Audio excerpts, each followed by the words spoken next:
All right, gang, so let's talk for a minute about what Procreate is. Now, this is the last lesson which you're not going to really put anything on the page, right? We're going to get right down to drawing here in the next one. But I want to show you how Procreate is different from, say, Adobe Illustrator or Affinity Designer. Now, if you've used Adobe Illustrator, you're familiar with what is called a vector-based program. So let me just change over here.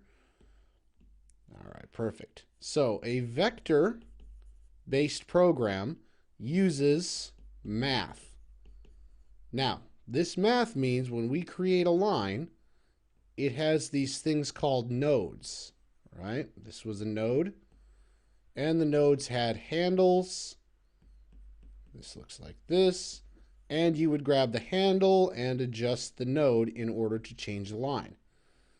This is not what Procreate does. Procreate is a raster based program, which means it is pixel based. So Procreate is a pixel based program, which means each one of these little dots on the screen is what is called a pixel.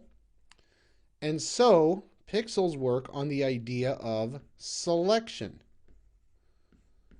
So when we see pixels like this, and you make a selection up here, you draw around here, and what you're telling Procreate is all the pixels that apply within this selection I want to select. Okay. So it's a little bit different because once it's pixel based, it is prone to something called pixelation. Now, let me explain to you what we're doing here.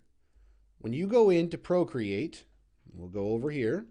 You don't have to go anywhere. You just have to follow along. And you create a new canvas. You see here that this square is 2048 by 2048 pixels, which means there are 2048 little dots this way and 2048 little dots this way. Now, your average screen on a screen monitor is 1920 by 1080.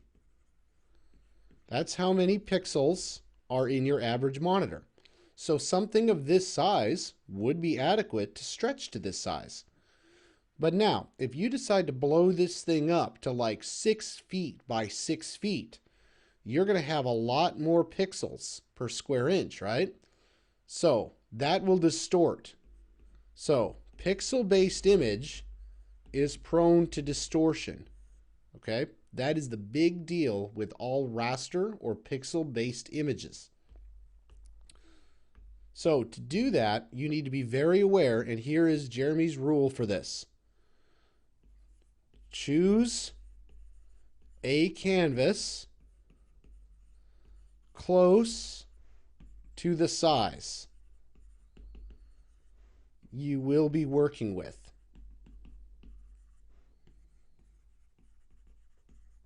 Now, what does that mean, right?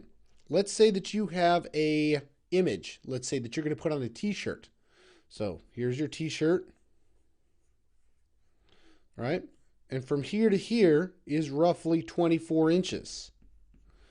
Well, if you're working at a minimum dots per inch of 300, 24 times 300,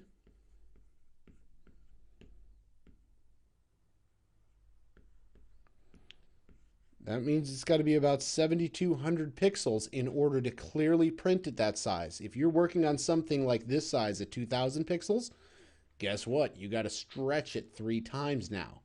And because we have dots here, Procreate will try to fill in the dots and it will not do a great job. That's how your images turn out to be super blurry. Again, one of the best pieces of advice that I can give you: create a canvas that is very close to what your actual application is going to be. So think it through, folks. Are you creating a desktop icon? Are you creating a background screensaver? Or are you planning on using it in a t-shirt, a mug, or another type of print application? All right, folks, that's a little bit about what Procreate is, how to begin with the end in mind, and how it differs from a traditional program like Adobe Illustrator.